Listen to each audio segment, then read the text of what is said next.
जय श्री महाकाल मित्रों, आपका स्वागत है हमारे YouTube चैनल मंदिर विशेष में। मित्रों, आज हम दर्शन करने वाले हैं 12 ज्योतिर्लिंग में से एक श्री महाकालेश्वर ज्योतिर्लिंग, जो कि मध्य प्रदेश में उज्जैन में शिप्रा नदी के पास स्थित है। इस ज्योतिर्लिंग की स्थापना कब हुई थी यह कह पाना तो बड़ा मुश्किल है, पर हमारे पुराणों में, महाकवि कालिदास के काव्यों में इस ज्योतिर्लिंग की विशेषता बहुत ही सुंदर रूप से बताई गई है।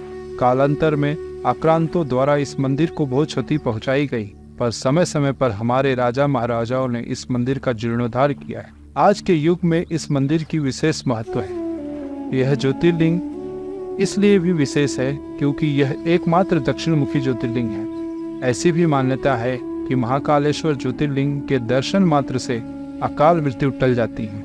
इसलिए कहा गया है, अकाल मृत्यु वो मरे जो काम करे चांडाल का, और काल भी उसका क्या बिगाड़े जो भक्त हो महाकाल का। मित्रों, इस यात्रा में हम न केवल महाकाल के दर्शन करेंगे बल्कि श्री काल भैरव, माँ गढ़ कालिका और महर्षि संदीपनी आश्रम भी जाएंगे, जहाँ पे श्री कृष्ण भगवान ने अपनी शिक्षा ग्रहण की थी। साथ ही हम ओमकारेश्वर और ममलेश्वर भी चलेंगे। मित्रों, इस यात्रा के दौरान हमारे साथ 2 चमत्कारिक घटनाएं घटी, हम उनका भी जिक्र करेंगे।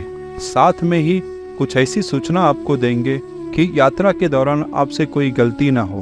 तो वीडियो को अंत तक देखिएगा और शुरू करते हैं वीडियो। जय श्री महाकाल।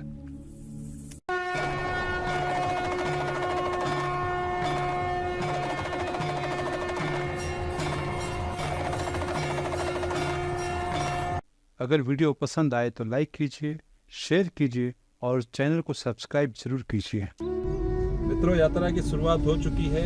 अब हमारे साथ में हमारे सारे 5 पांडव एक साथ हो चुके हैं। हमारे बड़े भाई मनोज मिश्रा साथ में आप देख सकते हैं, संदीप गुप्ता जी हैं, उसके बीच में रवि बैठे हुए हैं, रवि विश्वकर्मा, और ये पिंटू मिश्रा। हर हर महादेव, हर हर महादेव, जय महाकाल। मित्रों, बोईसर से उज्जैन जाने के लिए हमारे पास 2 रास्तों के विकल्प थे। एक बोईसर से नासिक, मालेगांव, धुले, सेंधवा, इंदौर से उज्जैन, जिसमें हमें लगभग 626 किलोमीटर का सफ़र तय करना होता, 14 से 15 घंटे लगते और लगभग 1000 रुपये का टोल लगता।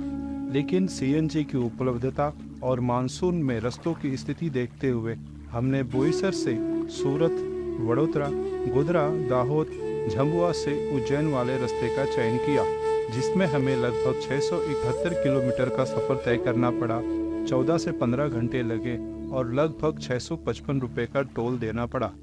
आप आपका रास्ते का चयन आपके स्थान के अनुसार कर सकते हैं। सूर्य उदय के साथ ही हमने भी अपने सफ़र की शुरुआत कर दी है। सुबह सुबह की हल्की सी रोशनी हमें रास्ता दिखाते जा रही थी और हम बोईसर से आगे बढ़ते जा रहे थे। अब हम आ चुके हैं चिल्हार की तरफ, जहां से हमें वेस्टर्न एक्सप्रेस हाईवे की तरफ मुड़ना है, और ये हम वेस्टर्न एक्सप्रेस हाईवे की तरफ मुड़ गए। यह सीधा गुजरात की तरफ जाता है।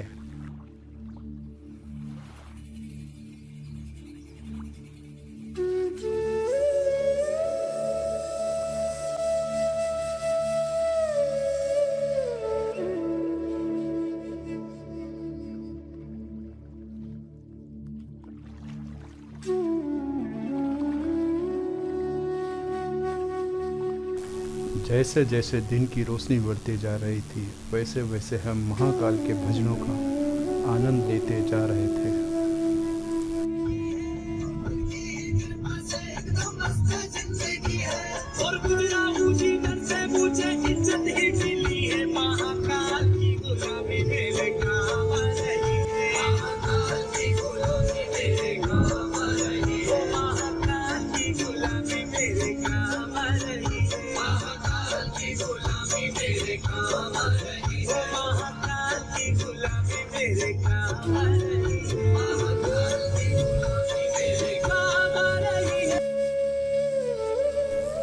यहाँ पे लगभग हमने 90 किलोमीटर का सफ़र तय कर लिया है। देख सकते हैं वापी 9 किलोमीटर बचा है। इसी तरीके से हमारी यात्रा जारी रही।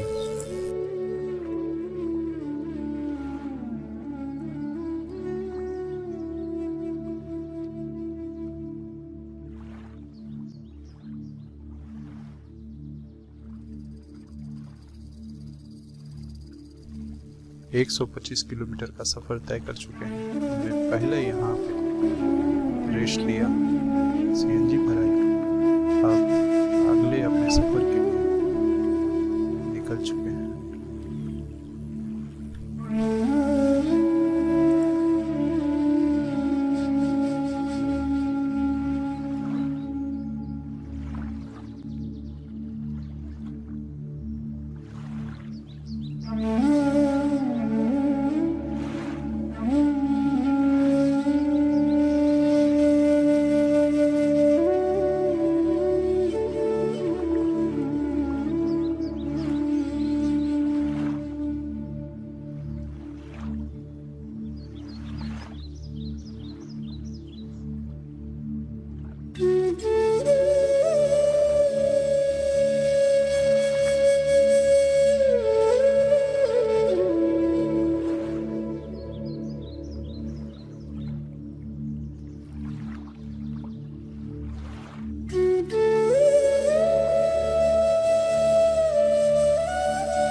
आखिरकार हम पहुंच ही गए उज्जैन के महाकाल के दरबार में। जब इतना लंबा सफ़र आप तय करते हैं और अपनी मंजिल पर पहुंचते हैं तो एक अजीब सा सुख आपको प्राप्त होता है, एक खुशी की अनुभूति होती है। मित्रों, मैं यहाँ पे एक विशेष घटना का उल्लेख करना चाहता हूँ जो हमारे साथ घटी। बहुत ही अनोखी घटना थी। जिस तरीके से राम सेतु मूवी में एपी नामक व्यक्ति अचानक से आ जाता है और उस साइंटिस्ट की मदद करता है जो राम सेतु खोजने के लिए निकला है, उसी प्रकार हमें भी ऐसी मदद प्राप्त हुई। उज्जैन जैसे ही हम पहुंचने वाले थे, हमें बड़ी व्याकुलता थी महाकाल के दर्शन करने की, और हम ऐसा संपर्क खोज रहे थे जो हमें जल्द से जल्द महाकाल के दर्शन करा दे। सावन का महीना था, भक्तों का तांता लगा रहता था। ऐसी स्थिति में कोई न कोई चाहिए था जो जल्द से जल्द महाकाल के दर्शन करा दे। हमने इंटरनेट पे सोचा, एक बड़े संगठन के संयोजक का नंबर प्राप्त हुआ। जब हम उनके संपर्क में आए, उन्होंने कहा कि हम जरूर आपको महाकाल के दर्शन करवा देंगे, और वो हमें लेने एक जगह पे पहुंच गए और हमारे आगे आगे गाड़ी चलाते रहे, और उन्होंने बहुत सारे बैरियर को क्रॉस करवाते हुए हमें सीधा महाकाल के पार्किंग तक लेके गए।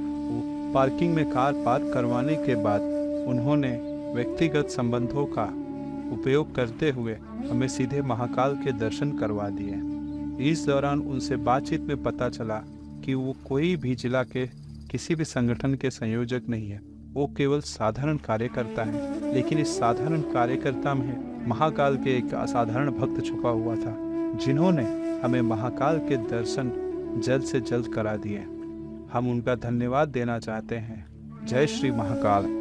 मित्रों, महाकाल के दर्शन के बाद हम आ चुके हैं महाकाल के प्रांगण में। सरकार ने इतना खूबसूरत यह प्रांगण का निर्माण किया है कि इसे देखते ही बनता है। अगर आप भी कभी महाकाल के दर्शन के लिए जाएं तो ये सुनिश्चित करें कि आप इस प्रांगण में जरूर आएंगे। यहाँ पे महादेव की सारी कलाकृतियाँ रखी गई हैं। आप देख सकते हैं किस तरीके से दशानन रावण ने कैलाश उठा रखा है। आप जब भी यहाँ यात्रा करें तो इस प्रकार आपकी यात्रा का नियोजन करें कि आप संध्या में पहुँचें वहाँ पे और अगले दिन सुबह महाकाल के दर्शन करें। यह दृश्य मनमोहक है। यहाँ की कलाकृतियाँ अद्भुत, स्तंभों को आप देख सकते हैं कितनी खूबसूरत तरीके से इसकी रचना की गई है। यहाँ पे हमारे महादेव मैया पार्वती को बिहाने नंदी पे सवार होके चल रहे हैं। ऐसी अनगिनत मूर्तियों की स्थापना की गई है। खूबसूरत सा ये प्रांगण दुधिया रोशनी में नहाया हुआ ये प्रांगण संध्या के समय बहुत ही खूबसूरत लगता है।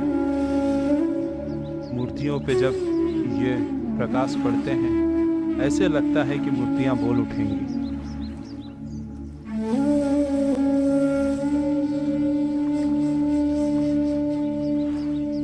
इस प्रांगण में आने के बाद आप भूल जाएंगे समय की सीमा। आप बस मूर्तियों को, यहाँ की कलाकृतियों को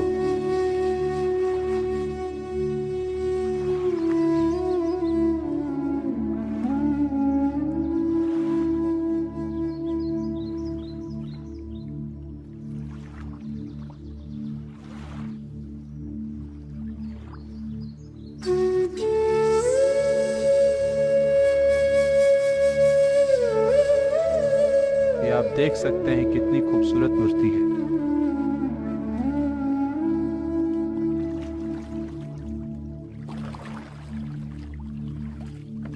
ये अद्भुत महादेव का चमत्कार है, अद्भुत रचनाएं हैं।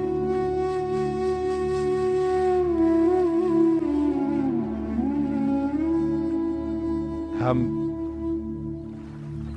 कोशिश करेंगे कि आपको इस प्रांगण का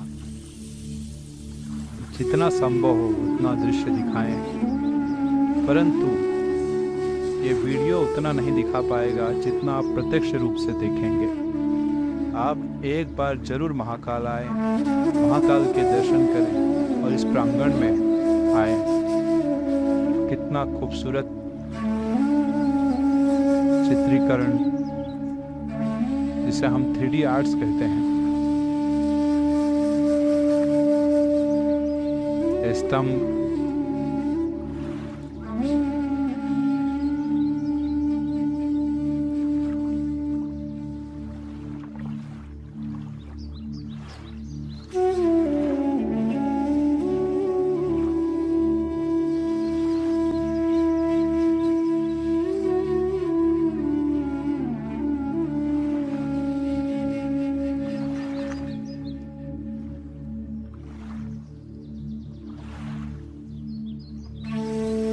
खूबसूरत परिसर,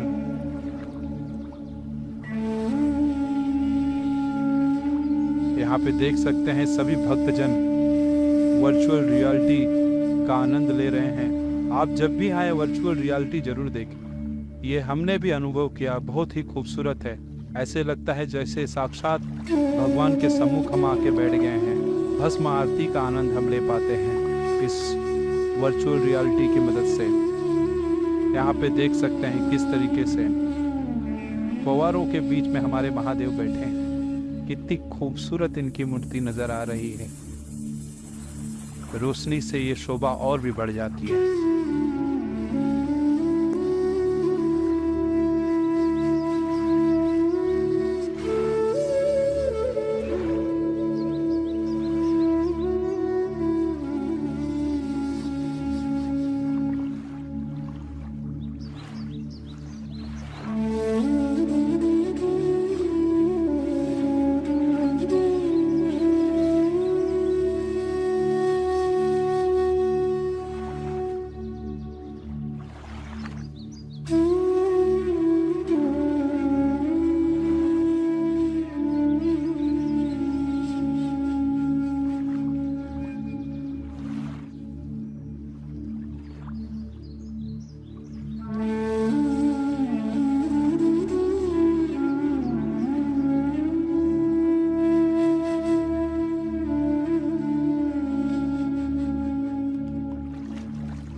अगले दिन सुबह हमने अपनी अगली यात्रा प्रारंभ की। आज हम उज्जैन में श्री काल भैरव, माँ गढ़कालिका और महर्षि संदीपनी आश्रम जाएंगे। उसके बाद हम ओमकारेश्वर के लिए प्रस्थान करेंगे।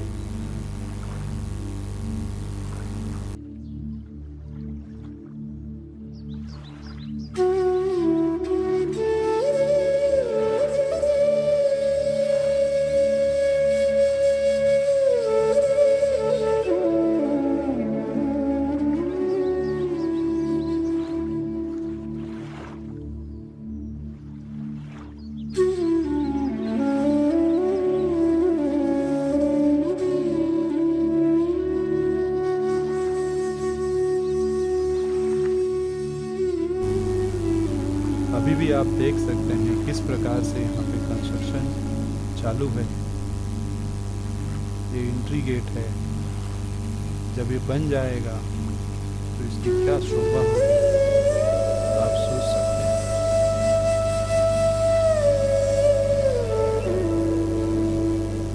आते समय आप इसी रास्ते का इस्तेमाल कीजिएगा।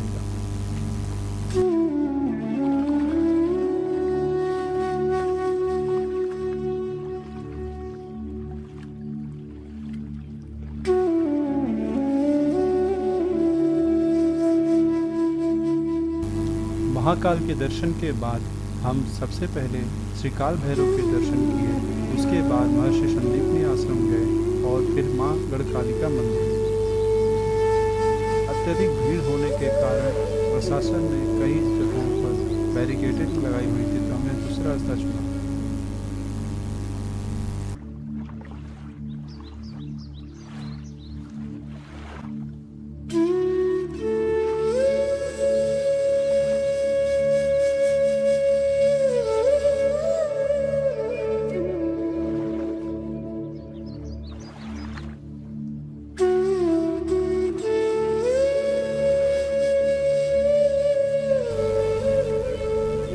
हम आ चुके हैं श्री काल भैरव महाराज के दरबार में। श्रावण महीना होने के कारण आप देख सकते हैं भक्तों की भारी भीड़ उमड़ी हुई है। ये ऐसे देवता हैं जिन्हें शराब चढ़ता है। जहां प्रसाद की लाइनों में आप देख सकते हैं शराब की दुकानें भी हैं।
महाकाल के दर्शन के बाद हम आ चुके हैं महर्षि संदीपनी आश्रम। ये वो स्थान है जहाँ पे भगवान श्री कृष्ण ने अपनी शिक्षा ग्रहण की थी। ये वो धाम है जहाँ पे महर्षि संदीपनी ने भगवान श्री कृष्ण के साथ दाऊ भैया और सुदामा जी को भी शिक्षा दी थी। आप देख सकते हैं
मित्रों, यह वह स्थान है जहाँ पे भगवान श्री कृष्ण ने जो 14 कलाएं सीखी थी उसका विवरण दिया गया है। सहचित्र यहाँ पर आप देख पाएंगे वो 14 कौन कौन सी कलाएं थी। इतनी सुंदर पेंटिंग के साथ यहाँ पे विवरण दिया गया है कि आपका मन मोह लेगा।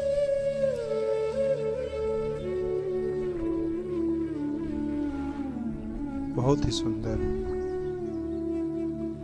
अद्भुत ये painting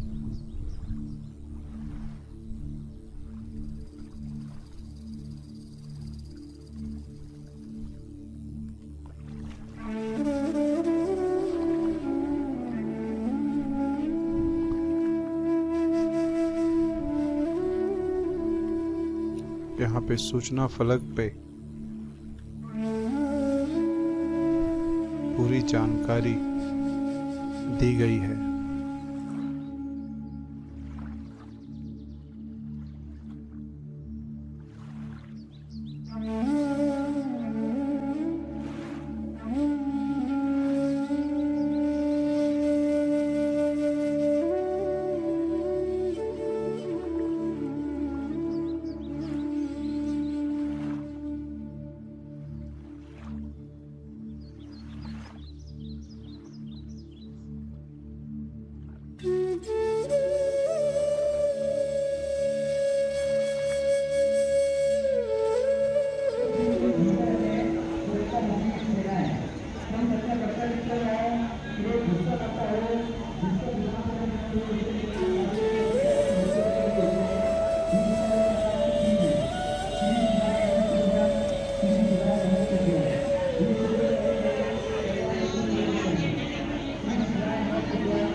meters, turn left to stay on Chittagong Marg.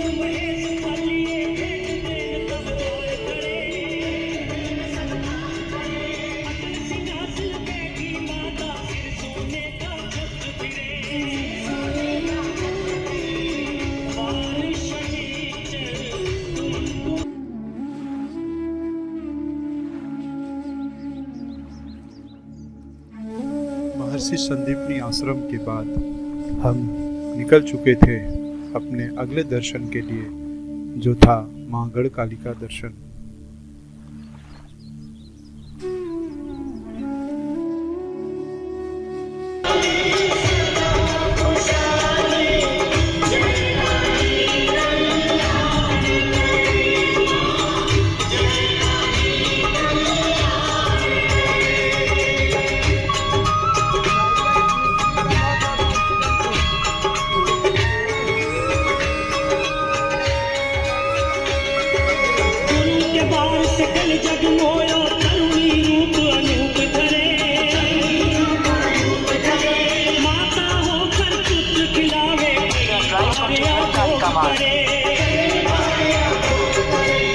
शुक्र सुखदाई सदा सहाई संत खड़े जयकार करे।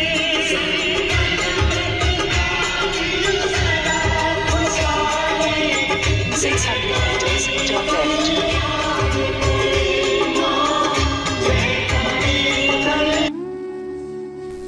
मित्रों, हम आ पहुँचे हैं मां गढ़कालिका मंदिर। ऐसी मान्यता है कि यह 12 शक्तिपीठों में से एक शक्तिपीठ है। यहाँ पे माता जी के, शक्ति माता के ओट गिरे थे।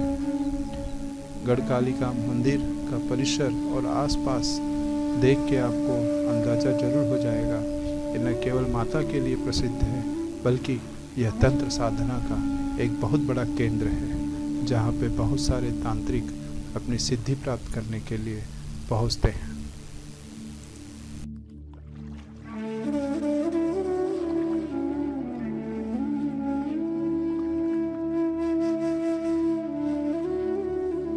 मित्रों, उज्जैन के सभी दर्शनों के बाद हमने प्रस्थान कर दिया है अपने अगले पड़ाव के लिए, जो था ओमकारेश्वर। मित्रों, वैसे तो हमने केवल उज्जैन के बाद 3 दर्शन ही किए थे, जैसे मां गढ़कालिका, श्री काल भैरव और महर्षि संदीपनी आश्रम। हम जल्दी एक छोटा सा वीडियो लाएंगे जिसमें उज्जैन में दर्शन करने लायक 10 मंदिर, 10 स्थानों के नाम होंगे। तो हम आगे बढ़ते हैं अपने अगले सफर के लिए, जो है ओमकारेश्वर।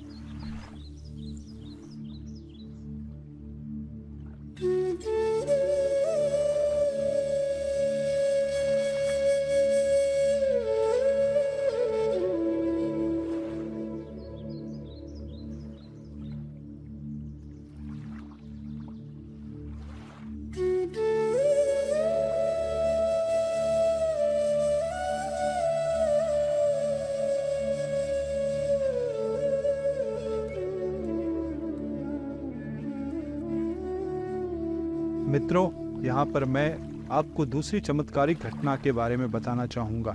जब हम उज्जैन से निकले तो हमारे मित्र ने गूगल मैप पर ओमकारेश्वर रास्ते की खोज की। उसी रास्ते पर आगे बढ़ते चले गए। जब हम मंदिर के करीब पहुंचने वाले थे तब हमने देखा कि हम शायद रास्ता भटक चुके हैं, क्योंकि दूर दूर तक जंगल ही दिखाई दे रहे थे।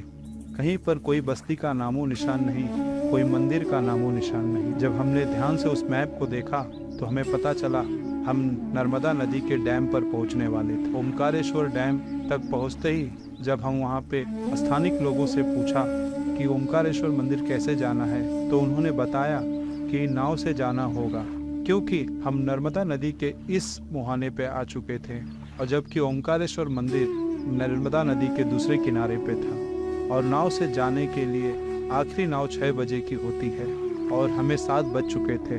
जब हमने यह सुना उसके बाद हम बड़े निराश हो गए। उन्होंने बताया कि अगर आपको बाय रोड जाना है तो लगभग पीछे 50 किलोमीटर का सफ़र फिर से आपको तय करके जाना होगा। 50 किलोमीटर का सफ़र यानी लगभग 2 घंटे लगने वाले थे और तब तक मंदिर बंद हो जाएगा। यह सोचकर हम निराश हो गए। तभी अचानक महादेव की कृपा हुई। हमें एक दूसरा संवेदनशील रास्ता दिखा। कुछ सुरक्षा कारणों से हम आपको उसकी विस्तृत जानकारी नहीं दे पाएंगे, पर फिर से हमारे साथ महादेव का एक चमत्कार हुआ। हम केवल 10 मिनट में ओमकारेश्वर मंदिर पहुंच गए। जय श्री महाकाल।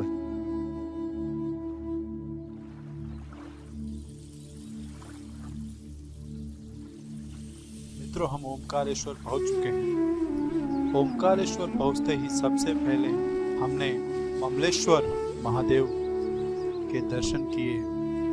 ये पौराणिक मंदिर आप देख सकते हैं, कितना भव्य और विशाल ये मंदिर है।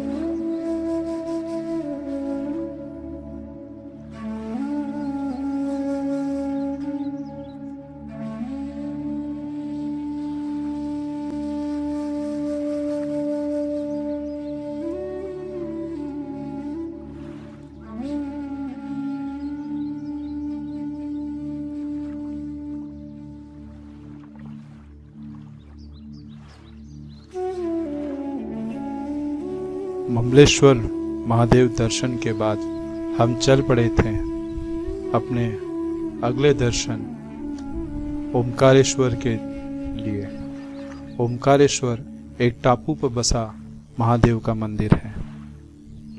हमें यह खूबसूरत ब्रिज पार कर वहाँ जाना था। आप देख सकते हैं किस तरीके से यहाँ ब्रिज को रोशनी से सजाया गया है और ये महादेव का खूबसूरत ओमकारेश्वर मंदिर नर्मदा नदी के बीचों बीच जो टापू है उस पर बसा है। नीचे नर्मदा मैया का धारा प्रवाह चालू है। मित्रों, यहाँ पर हमारे महाकालेश्वर ओमकारेश्वर यात्रा का समापन हुआ। आपको हमारा वीडियो कैसे लगा आप कमेंट में ज़रूर बताएं। कोई सूचना देना है तो भी कमेंट में ज़रूर बताएं। वीडियो को लाइक करें और चैनल को ज़रूर सब्सक्राइब करें। हमारा प्रयत्न हमेशा रहेगा कि हम आपको इसी प्रकार से मंदिरों की विशेष जानकारियाँ आप तक लाएं। जल्दी हम उज्जैन में 10 दार्शनिक स्थलों के वीडियो बनाने वाले हैं। आप चैनल को सब्सक्राइब कीजिए, बेल आइकन दबाइए ताकि हमारे जो वीडियो अपलोड हो सबसे पहले आप तक पहुंच जाए। जय श्री महाकाल।